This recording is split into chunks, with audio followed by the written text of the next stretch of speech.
Mozart wrote his last great comic opera, The Magic Flute, not for the imperial court of Vienna, where he'd written most of the operas of the previous 10 years, but for a little theatre in the outskirts of Vienna, which was run by his friend, the comic actor and impresario Emanuel Schikaneder. Schikaneder wrote the libretto for The Magic Flute, including for himself a particularly juicy role of the birdcatcher Papageno. The story is set in a mythical period and a mythical location where Prince Tamino comes on a quest and finds himself threatened by a terrible serpent.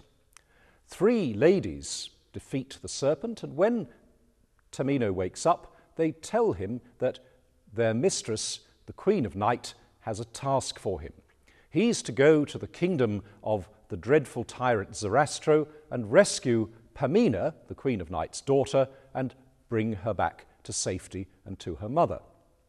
The 3 ladies and 3 boys who come on as helpers and assistants give Tamino a magic flute, which he can play in times of danger and necessity, and his assistant, the birdcatcher Papageno, is given a set of magic bells for the same purpose.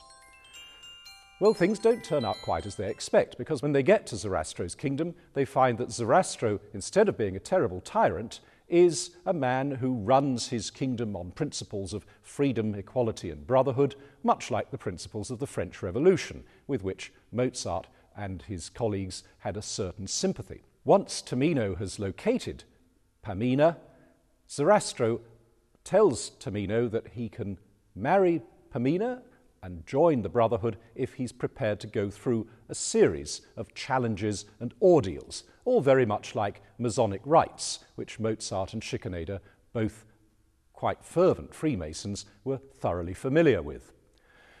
And so both Tamino and Papageno have to go through a series of difficult trials, and Tamino comes through with flying colours.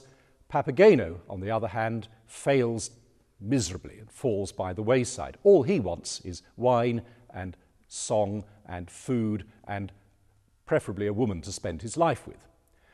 In the end, all ends happily. Pamina and Tamino both pass the trials. Papageno finds his Papagena, and they all live happily ever after.